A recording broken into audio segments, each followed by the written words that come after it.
let me like shift this conversation. Shift it away. As somebody from Mexico, right? I view the Trump phenomenon in different with different eyes. Like I'm from Tijuana, where we assassinated a political candidate for the presidency. You know, he was at Who was that? Colosio.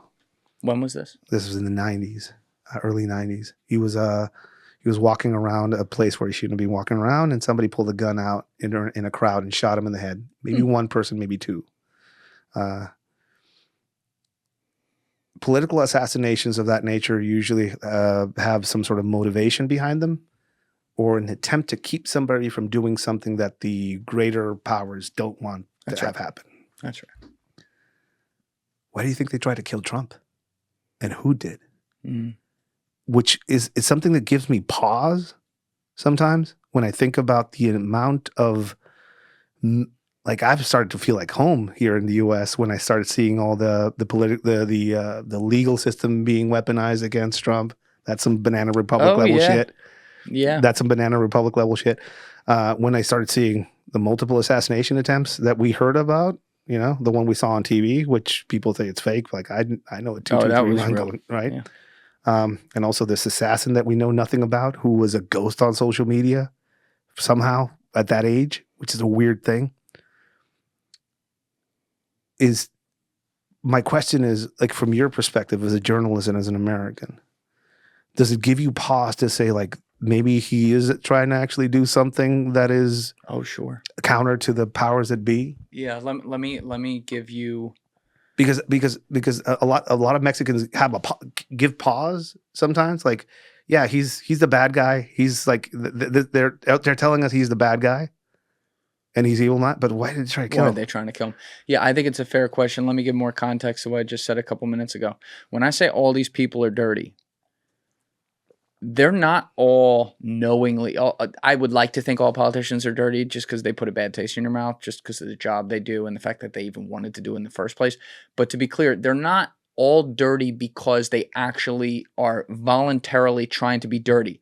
They're dirty because they're a part of a system where it is impossible to not have cash slushing around somewhere that then is going to impact the decisions they make, that therefore makes them dirty. And so when I look at a guy like Trump, do I think there's some people around him that he definitely in the back of his head knows fucking sucks, and maybe there's some reason he has to be tied to them, and that's like a little dirty? Yes. But are there other things that are actually an outsider about him that, even if they're not 100% right, they got the arrow pointed in the right direction for the first time in fucking generations on either party? Do I think that those things could exist to the point that, like, he is someone that, yeah, there could be forces that want to see him gone because of that, which makes you think, like, maybe there's some good there? Absolutely. Yeah. Absolutely. You have to say, like, I think that, I don't know how much subjectivity there is there. Yeah. I think that's very objective. For me, and for most Mexicans that have this momentary pause when they look at him, and again, I'm not saying he's a good character.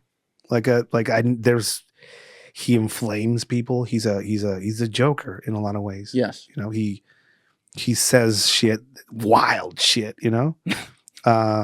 And it's very easy to make him the enemy or the bad guy in Mexico, because all you have to do is point to a few videos of him saying some shit. And the rapists, the murderers, all the rapists, some I assume are good people. Yeah, all that. It's fascinating. Yeah. But then why try to kill him, and why try to imprison him with all these weird fucking charges? Which were all bullshit. And again, it gives people pause. And like in Mexico, they're like looking at, just like Americans had a momentary pause during the election cycle when that 223 round nicked his ear and was bloodied, and like, wait a minute, I know I hated this guy, but why are they trying to kill him? Let's vote for him anyway, just to see what happens. Yep.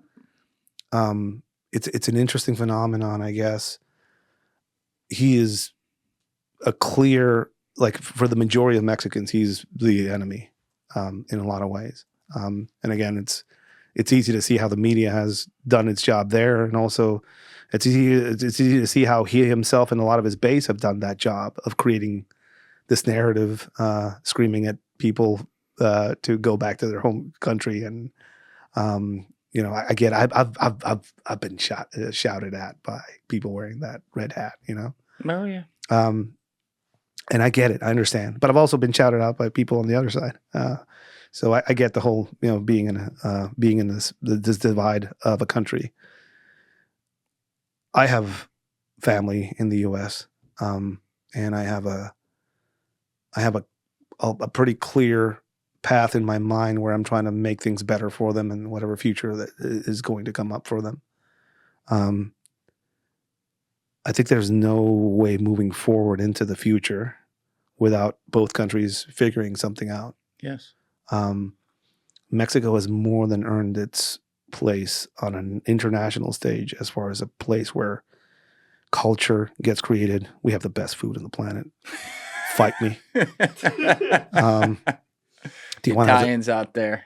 Fight me. Fight me. Yeah. Fight me. Let's go to Italy and, you know, wherever I've lived there. It's pretty fucking good. Good. I'll take you to Tijuana, and the street food there is Okay. going to kill anything in a restaurant. Yeah, But that that's might just kill my me while I'm there too. Nah, come on, Italians, you're pretty fucking thick skinned. Come on. So what I'm saying is, there's no moving into the future without us being together on this. The fires in Los Angeles and all the houses that were destroyed. Who's going to build those back? I know a lot of my friends who work in construction. You know, who's going to build those? Yeah.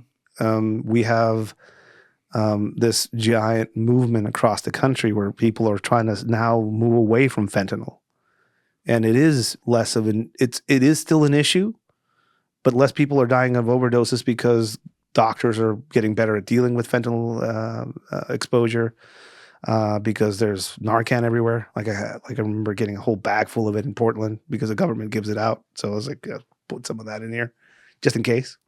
Fucking Portland. But you start seeing this change in the world. So like fentanyl is probably on its way out as well. Now what comes You next? think it's on its way out? I think it's on its all the problems we have. I think it's on its way out. I think it's getting mixed in with something called trank now. I think people are wise to it in a lot of ways. Maybe some people with mental issues that are living on the street and that fucking get that. But it's no longer that urban drug or that drug that people are fucking taking into like, I'm going to take this fentanyl as I work this fucking 9-to-5 job. But it's also getting laced into everything too. That's- Someone at the club's going to do coke. Turns out it's not coke.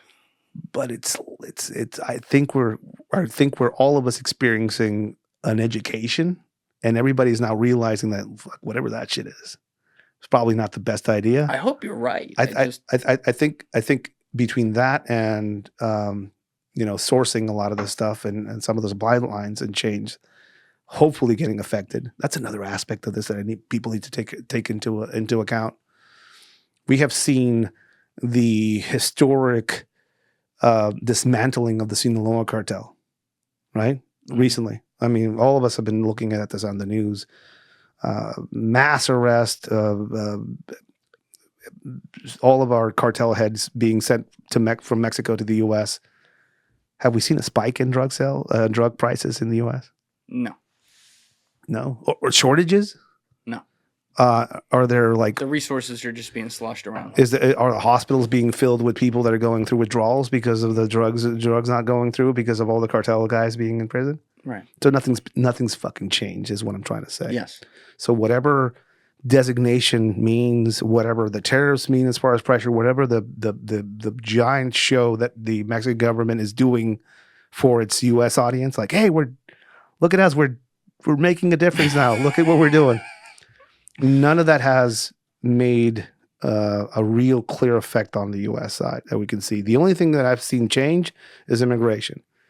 Like there's not 1,000 or 2,000 people showing up at some of these border crossing areas. There's like 20 now. But, that's one aspect of this issue, this problem, which I think, what's more important for national security? Poison being pumped through the border or a bunch of Venezuelans riding around in mopeds in the middle of New York with debit cards that are living in hotels? I see where the argument is. Yeah, technically. Yeah. So again, both of these are issues that need to be solved, but like, why aren't we why aren't we seeing this dramatic drop of drug use and or Because supply? there's tunnels, because there's catapults, because there's fucking people on this side of the border who are in business with those people who are taking care of getting it in, because there's boats. Because manufacturing is now probably happening in the U.S. Probably, oh yeah. Probably because people don't want to talk about that, but that's probably. Do you have evidence of that? I mean, I believe you, but probably I don't have any evidence of that, except just realizing that there's absolutely no dent being put into the problem by all the operations going on in Mexico. So there's operations in Canada. We know that. So it's probably being manufactured here somewhere, or probably just being sent through the mail from different places overseas. So, like, what are we doing? What are we doing? People need to realize that a lot of their taxpayer money is being sent to Mexico and has been sent to Mexico for decades, paying the wages of cops, equipment. There's certain U.S.-based companies that sell uniforms, tactical equipment, firearms, vehicles that have made millions off this by selling some of the stuff to the Mexican government. And every year, the violence increases. Isn't that a shitty investment? It is a shitty investment. Who's looking into that? Where's Doge right now?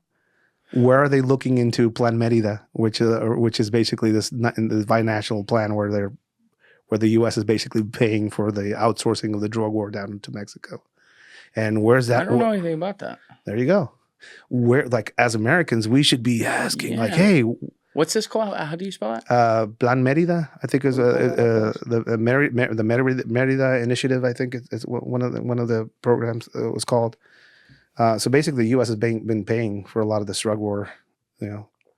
So like, why is it, like, again, if people want to ask questions or want to start probing around, that's one of them. There's a lot of U.S.-based companies have made a killing off just selling equipment and stuff like that to Mexico.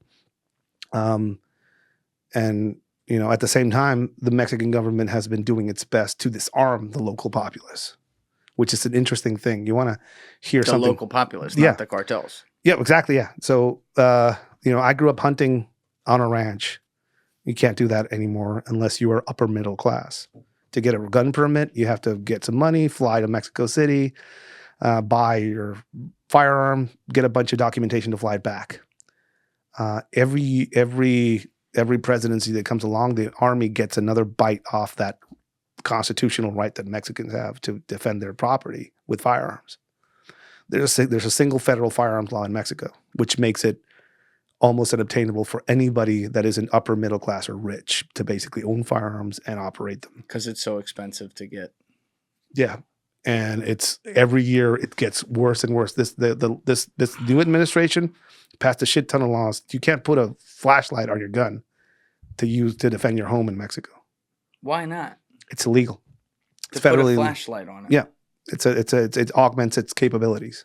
So why would a federal government do constitutional amendments to get people from not being armed unless they're getting ready for a fucking revolt? That's what I'm saying, because this doesn't even make sense. Like, obviously we have our gun issues here in America where there's gun violence that happens. It's nothing like in Mexico, where you have hundreds of thousands of people across the country who are employed by these cartels walking around with fucking Uzis. Thank you guys for checking out this clip. If you haven't already subscribed, please subscribe and hit the like button on this video. It is a huge, huge help. And if you'd like to check out this clip's full podcast episode, that link is in the description below or right here. And finally, you can follow me on Instagram and X by using the links in my description below.